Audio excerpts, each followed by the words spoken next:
Baik, bismillahirrahmanirrahim. Assalamualaikum warahmatullahi wabarakatuh.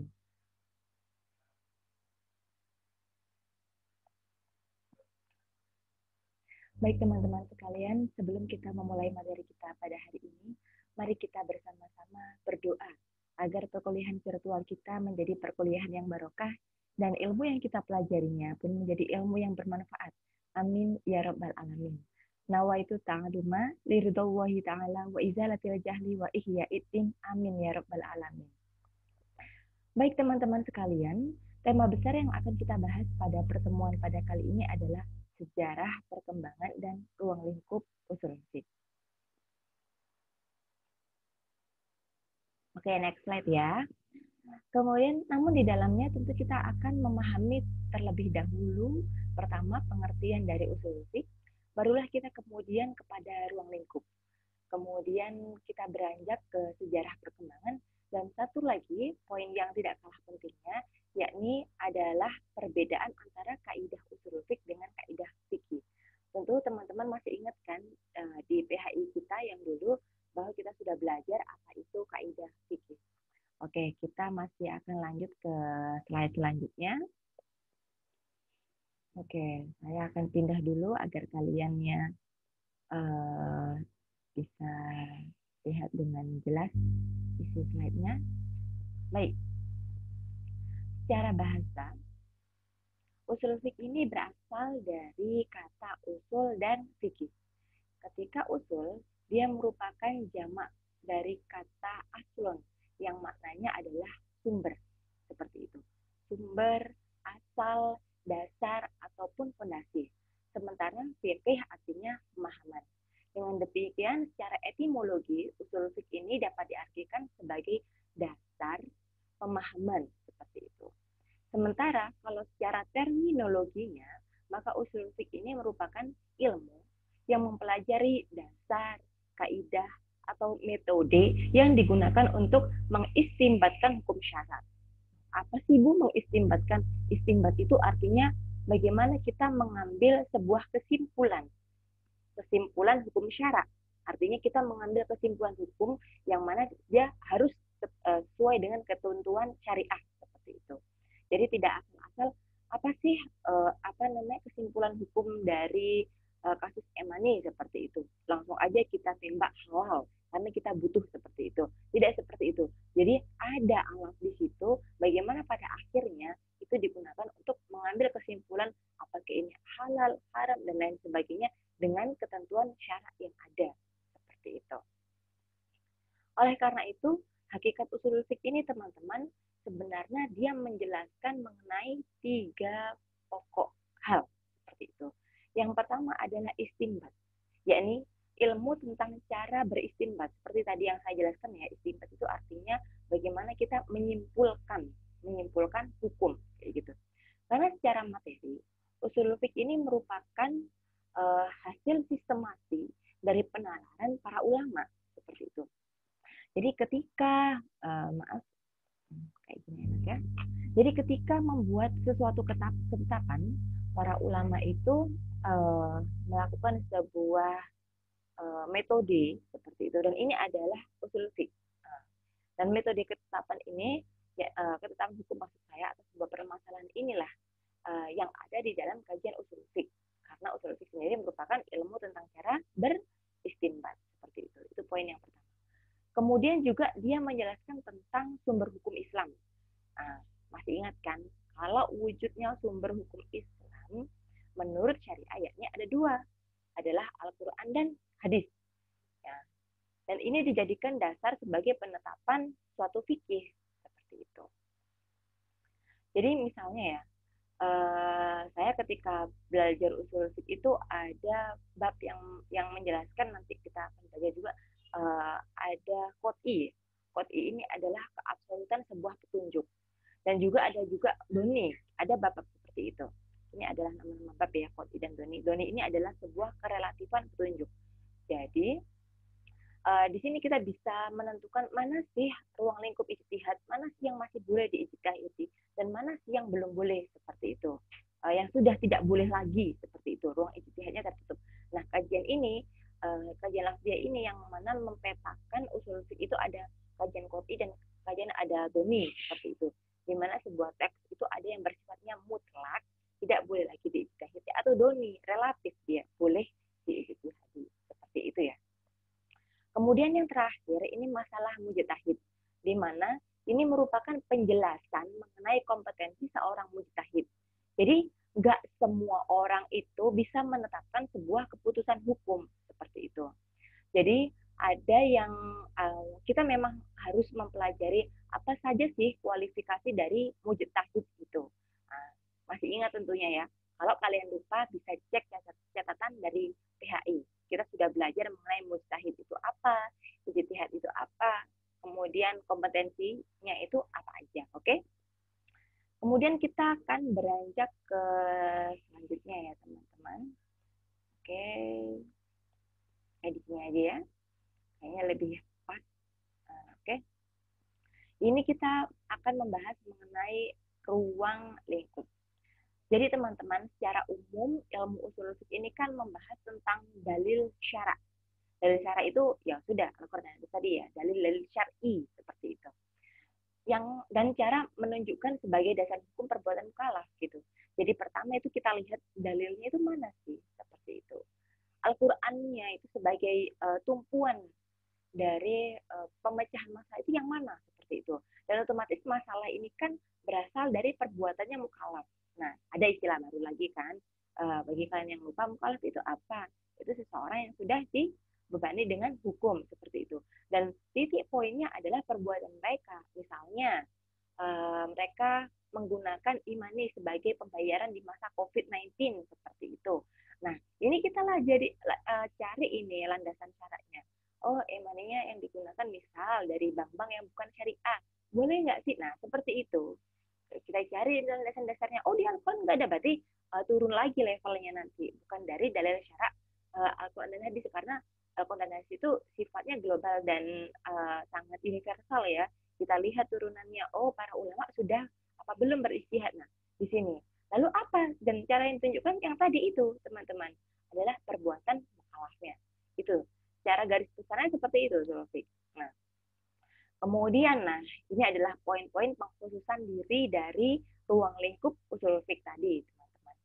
Kalau ruang lingkupnya secara khusus, jadi usul fiqh ini merupakan kajian metode penetapan hukum atau fikih ya, yang mana dia itu disertai dalil yang menguatkannya kan otomatis. Nah, dalil ini otomatis ya sudah Al-Quran dan hadis itu paten. Yang awal pertama kali primernya itu yaitu Al-Quran dan hadis. Nah, kemudian dirincikan lagi nih objek kajian yang pertama adalah sumber hukum. Nah, oke, saya ulang kembali yang pastinya adalah Al-Quran dan hadis. Oke, jadi keduanya ini merupakan sumber primer dalam hukum Islam. Oke. Jadi oleh karena itu maka semua ketetapan hukum Islam itu ya wes merujuknya kepada Al-Quran dan hadis itu, kepada keduanya. Kemudian kita akan mengingat bahwa mayoritas dari kandungan keduanya ini apa? Universal dan global ya. Nah, baru turun lagi seperti yang tadi saya jelaskan dibutuhkan sumber sekunder kayak gitu. Misalnya penetapan ulama yang telah disepakati. Kita biasanya sebutnya kalau semua sudah bersepakat, mereka berkumpul bersama, kita sebutnya ijma kayak gitu. Atau ada lagi kalau nggak ada persetujuan antar ulama, ada qiyas seperti itu. Atau yang diperselisihkan, misalnya masih ada perselisihan antara ulama dalam berpendapat, itu metodenya seperti istihsan, maslahah mursalah, istishad, itu metode-metode perselisihan. Oke, kita berarti ini banyak sekali istilah-istilah yang kita ambil dari materi kita di PHI dulu ya. Jadi kalau teman-teman lupa, silahkan buka-buka lagi catatannya. Oke, biar saya nggak menjelaskan ulang. Kemudian pembahasan kedua, ini masalah ijtihad dan mujtahid. Ini ruang lingkup khususnya.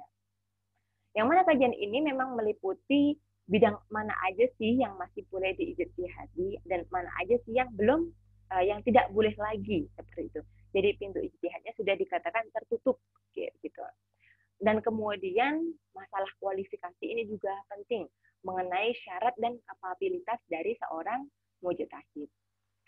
Kemudian pembahasan ketiga yakni mengenai hukum syarak seperti itu, yakni hukum yang bersumbernya itu dari syariah.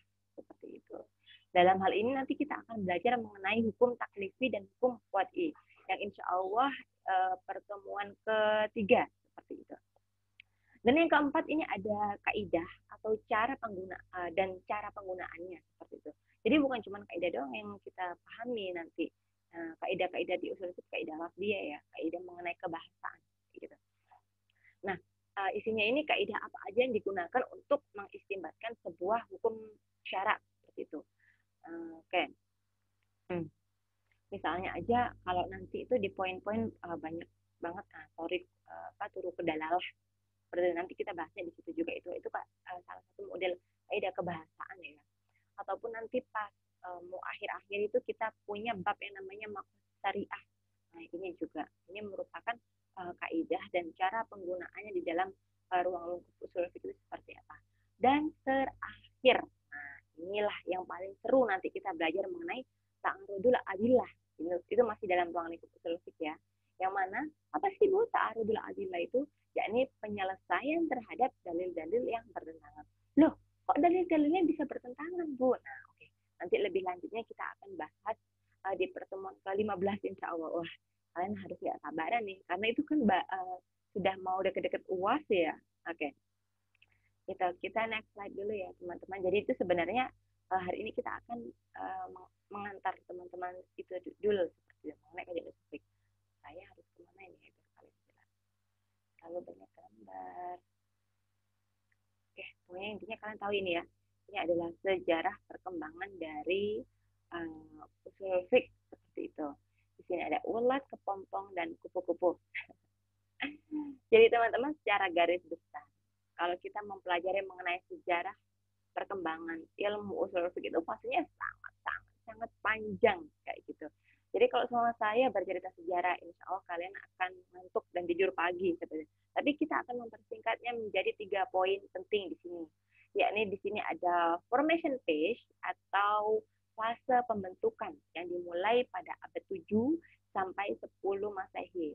Yang kemudian ada tahap kedua, tahap kepompong, tahap pembekuan ya di situ. Ada rigidity of law atau kita sebut sebagai fase di mana hukum Islam ini mengalami kebekuan atau fase pembekuan hukum Islam seperti itu, yang mana dia terjadi di abad 10 sampai 20 Masehi. Dan yang terakhir ada fase itu kupu-kupu ya, development of Islamic law. Hampir sama sebenarnya, sama dengan perkembangan hukum Islam ya kalau di PHI ya. Tapi ada poin-poin yang berbeda. Oke, maka kalian harus cermati hal ini. Nah, ini adalah formation phase-nya. Saya pindah ke sini. Oke, tidak menghalangi gambar. Oke. Nah, ini adalah formation phase, teman-teman. Jadi kalau seumpama saya gambarkan ya, proses pembentukan atau formation phase ini ada 3 kronologis. Dan enaknya saya lebih singkatnya PKS gitu ya. Apa itu? Tumbuh, kembang, kemudian sistematisasi kayak gitu. Jadi yang pertama adalah proses tumbuhnya dulu. Gitu. Pertumbuhan kajian usul fiqh ini dimulai sejak zamannya siapa? Zaman Rasulullah.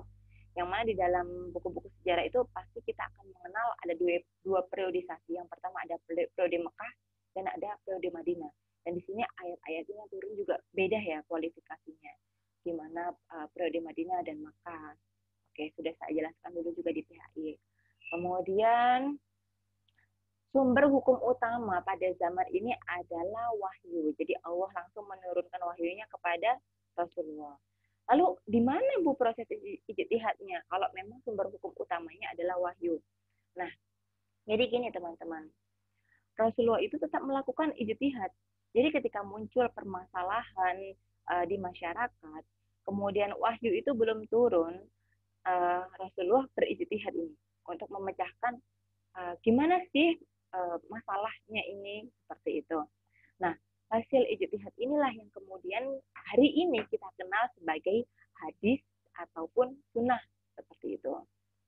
Nah, namun pada masa itu yang namanya hadis dan sunnah itu belum dianggap sebagai sumber wahyu yang sifatnya itu independen. Kenapa? Karena validitas dari sunnah dan hadis ini masih tergantung kepada wahyu. Apakah dia dikonfirmasi, diiyakan, oh benar ini apa yang diputuskan oleh Rasul, atau dia malah dikoreksi, oh salah ini, seperti itu. Jadi masih ada proses validasi dari wahyu yang turun langsung dari Allah, kayak gitu ya. Oleh karena itu, pada hari ini kita kan mengenal sumber hukum primer itu Al-Quran dulu, baru hadis, seperti itu. Meskipun keduanya primer, ternyata keduanya masih memiliki tingkatan. Yang mana yang harus pertama kali didahulukan adalah yang dari Allah, yakni Al-Quran. Ada nih satu contohnya, yaitu ketika Rasulullah ini menerapkan zihar,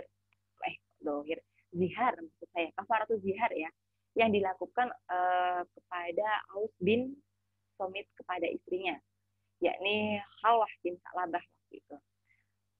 Beliau bilang bahwa zihar ini sebagai bentuk perceraian. Namun kemudian Allah mengkoreksinya dalam firman-Nya, yakni pada surat Al-Mujadalah ayat 1-3, yang mengatakan bahwa di situ bahwa zihar ini itu tidak sah untuk perceraian, seperti itu.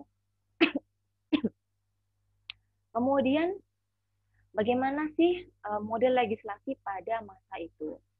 Jadi sebenarnya Rasulullah ini memberikan peluang penafsiran kepada para sahabat.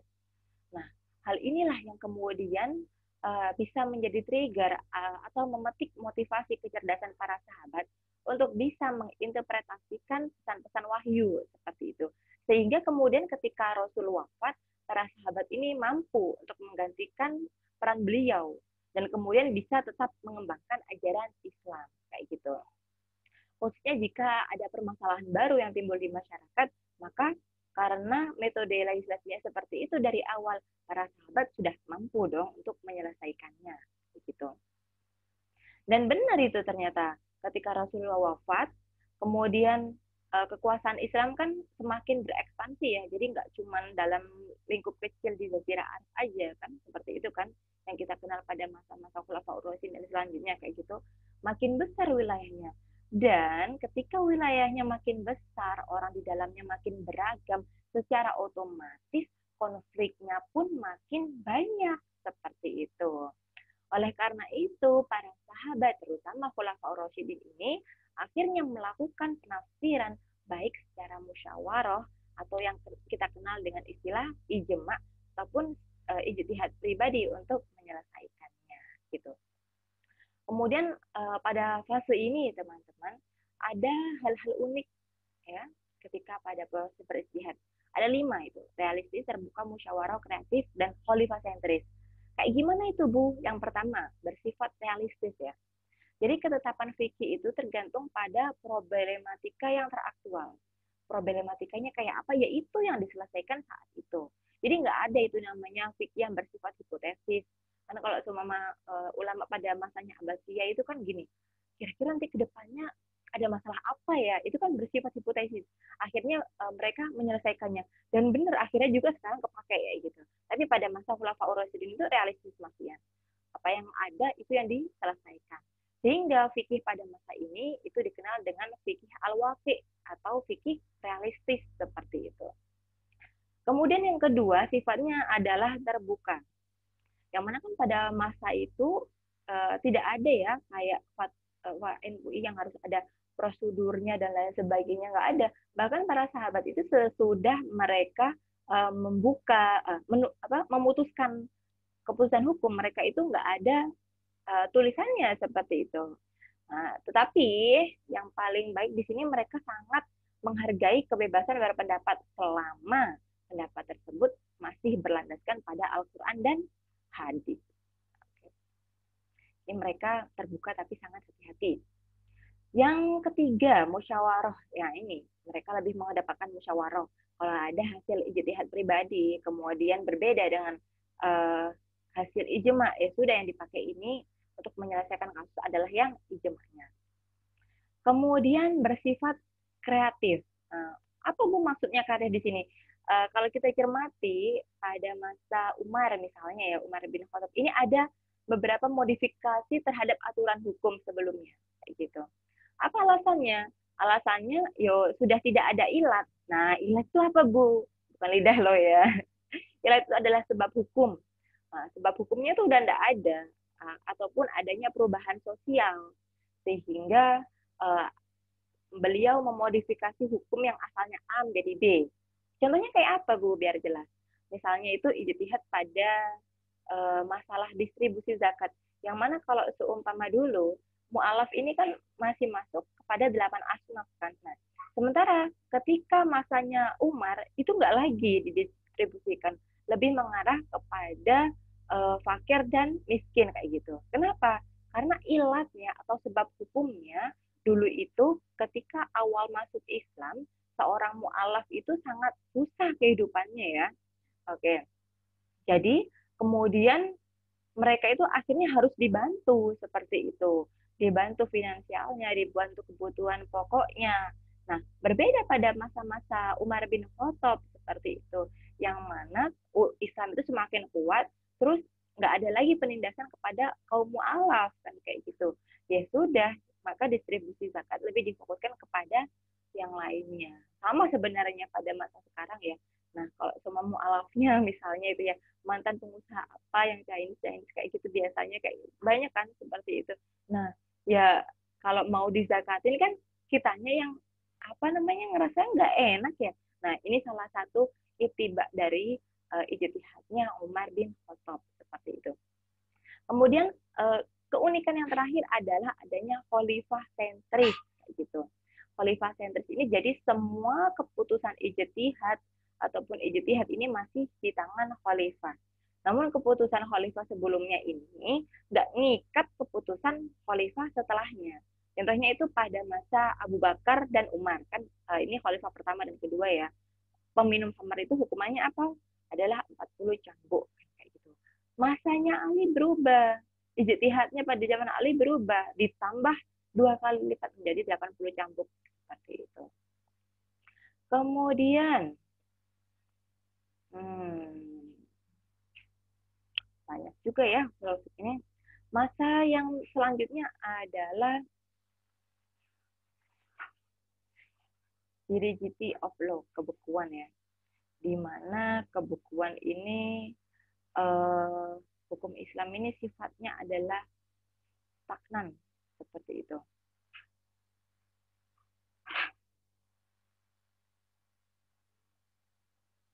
Sepertinya ada poin yang belum saya jelaskan tadi ya. Oke. Tumbuh kembang sistematisasi ya. Oke. Maaf. Masa sistematisasi. Nah, jadi itu ketika wilayah Islam itu sudah sangat luas, akhirnya itu kan muncul ya kebutuhan untuk mengkompilasi hasil-hasil ijtihad agar lebih sistematis. Kayak kita sekarang ya, Indonesia luas. Bayangkan kalau semua nggak ada undang-undang yang di-share di laman web site-nya DPR misalnya, ataupun nggak disebarluaskan, kita tuh ketika akan mencari anutan hukum kan bingung juga ya. Nah, pada zaman itu pun demikian. Nah, akhirnya hasil-hasil ijtihad itu dikompilasi, mereka disebarkan, terutama ini banyak sekali karya fikih di masa Abbasiyah ya. Kalau kita melihat memang kan periode ini periode Abbasiyah seperti itu. Yang mana waktu itu banyak sekali muncul imam besar.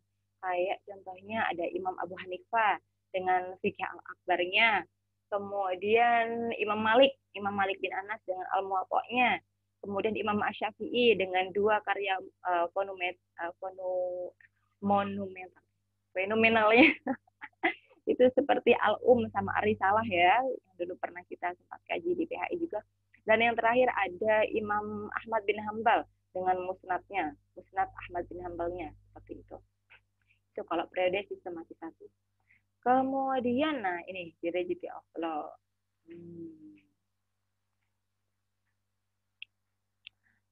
Oke teman-teman, sebenarnya ciri khas pada masa ini itu ada taklid dan faksionalisme. Faksionalisme itu maksudnya merujuk kepada beberapa faksi tertentu. Sebelumnya saya pindah. Oke.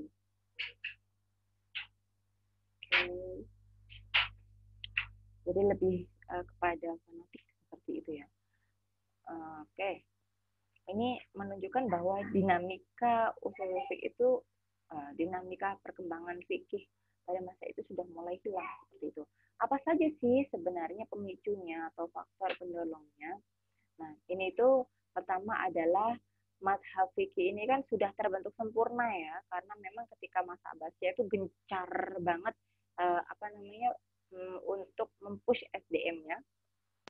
Nah, kemudian sehingga ketika ranahnya fikih ini dianggap sempurna, mereka merasa bahwa ini loh sudah mampu untuk menyelesaikan semua persoalan yang hari ini ada. Jadi ngapain lagi berijtihad seperti itu. Kemudian faktor yang kedua ini pada masa itu kan masa Abbasiyah akhir dan Abbasiyah sudah runtuh pada saat itu.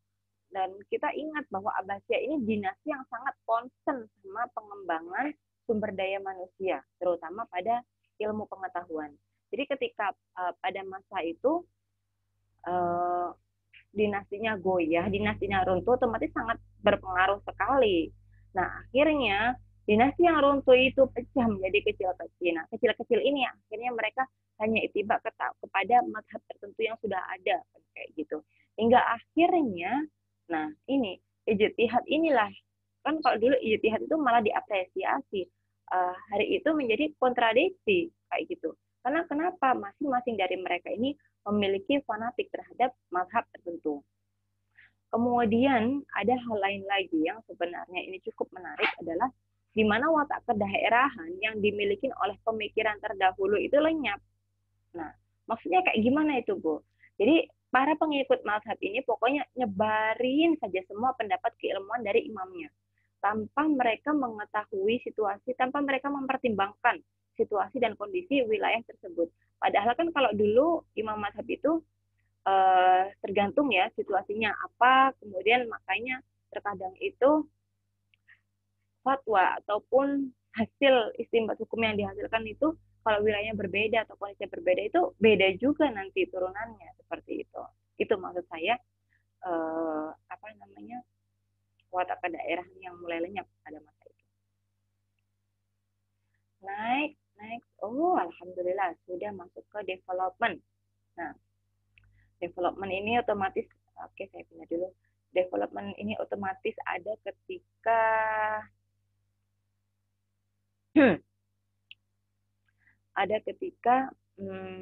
fase kebangkitan itu terjadi. Habis kebeku gitu ya, kok kayak gini terus hasil ijtihadnya, akhirnya umat Islam ini mulai sadar bahwa kita sudah mulai kalah nih dari Eropa, terutama masalah ilmu pengetahuan Barat. Nah, akhirnya muncul itu keinginan mereka untuk belajar, akhirnya muncul ide-ide pembaharuan seperti itu. Tapi di sisi lain, karena sudah banyak sekali ya wilayahnya, akhirnya ada juga ide yang mana untuk pemurnian ajaran Islam dari bid'ah dan khurafat. Nah, oleh karena itu terdapat dua sikap umat Islam atas kemajuan Barat yang mempengaruhi perkembangan hukum Islam pada saat itu. Yang kita kenal dengan dua istilah ini. Ada zealotisme, ada herodianisme. Apa sih Bu itu? Kalau zealotisme ini dia mereka adalah yang menutup diri secara fanatik dan ingin kembali secara introvert kepada praktek Islam pada masa lalu. Dan ini akhirnya yang memunculkan gerakan Puritanisme semacam Wahhabi seperti itu ya, yang mana dipimpin oleh Muhammad Abdul Wahab seperti itu. Kemudian juga yang kedua ada Herodianisme. Mereka memang bersifatnya terbuka, tapi tetap terbuka yang selektif. Yang baik yang diambil, yang buruk yang dibuang. Nah, selektif terhadap pengaruh Barat tentunya. Dan ini juga yang memunculkan beberapa gerakan pembaharuan seperti pan-Islamisme oleh Jamaluddin Al-Afghani, kemudian ada juga Hizbul Waton oleh Mustafa Kamil di Mesir, seperti itu. Oke. Nah, ini. Saya pindah ke sini sekarang. Nah, kaidah fikih dan usuliyah tadi ya, yang oke. Ini adalah slide terakhir saya untuk materi kali ini. Kan kita sedikit review, masih ingat kan kalau kaidah fikih itu dulu kita sudah mempelajari 5 kaidah pokok atau asasi. Ada al-umuru bima qasidiha, ada al-yaqinu la yuzalu bisyak, ada al-masaqatu tajlibu tahisir, ada al-dararu yuzalu, dan terakhir ada al-adatul muhakkamah. Nah, Kalau dia kaidah usuliyah seperti apa, Bu? Ada juga. Nah, seperti penjelasan dari awal, dia lebih fokus kepada kebahasaan. Jadi sebenarnya kita ini punya pembeda yang paling menonjol. Kalau seumpama kaidah fikih ya dipakainya di ranah fikih, kalau kaidah usuliyah dipakainya di ranah usuliyah. Gitu. Iya, iya itu juga benar. Tapi secara umum kaidah usul ini hubungannya dengan lafaz. Kan tugasnya dia mencari dalil. Jadi ya fokusnya kepada lafaz atau dalalah yang terdapat di dalam hukum. Kemudian kalau kaidah fikih ini hubungannya sama entitas hukum atau hukum perbuatan seperti itu. Oleh karena itu ada 5 asasi pokok tadi itu ya. 5 kaidah pokok itu ya. Kemudian kalau yang namanya kaidah usuliyah ini adalah cara untuk menggali hukum syara yang praktisnya seperti apa. Sedangkan kalau kaidah fikih ini ya dia sudah merupakan kumpulan hukum yang serupa. Kemudian ketika ada masalah itu ya wes kembali kepada satu hukum yang sama. Itu kaidah fikih. Kemudian yang ketiga adalah kalau kaidah usul itu dibangun atas hukum-hukum yang sifatnya adalah ijmali, yang global. Sementara fikih dia dibangun atas dasar kesamaan seperti itu dari berbagai peristiwa yang terjadi gitu teman-teman. Kemudian setelahnya itu bahwa kaidah usul ini sebenarnya juga muncul apa ya sebelum furu seperti itu, sebelum cabangnya. Jadi sebelum ada cabang-cabang dari istimbatul hukum, dia ada dulu karena yang ditembak adalah lafadznya. Sementara kalau seumpama fikih, dia akan muncul setelah furu'nya, setelah cabang-cabangnya seperti itu. Oke. Kemudian yang terakhir, kaidah usuliyah ini kan bersifatnya itu ijmali ya, kulli atau menyeluruh kan kayak gitu. Terus nggak ada pengecualian sehingga memungkinkan adanya kalau ada pengecualian ini akan berbeda hukumnya dengan kaidah yang lainnya karena misalnya adanya darurat seperti itu. Tapi kalau seumpama yang fikih ini lebih bersifat terperinci seperti itu. Jadi kalau semua kita tinjau dari semua itu intinya kalau kaidah usuliyah ini dia ini sifatnya ijmali, kemudian dia ini akan menghasilkan hukum yang sifatnya adalah kulli, yang bersifat global, masih universal, kan tembakannya adalah yang lafaz seperti itu. Sedangkan kalau fikih dia ini dilihatnya itu dari hukum yang bersifatnya bagiannya, juz'unnya kayak gitu. Yang mana aplikasinya itu langsung nembaknya ke perbuatan mukallaf seperti itu teman-teman. Gitu. Kalau nggak paham ya nanti silahkan kita buka diskusi ya di elemen seperti biasa. Kayak gitu. Nah, alhamdulillah memasuki slide terakhir saya ya teman-teman. Seperti kontrak kuliah kita kemarin, bahwa di akhir sesi pasti ada satu pertanyaan. Ini satu, cuman AB kayak gitu. Nah, kayak kalau sudah dijawab, silahkan kalian komentar di kolom komentar YouTube. Kemudian jangan lupa di screenshot, kemudian dimasukkan ke Dropbox di MMP ya. Oke, soal kita, sejak kapan sih usul fiqh ini lahir?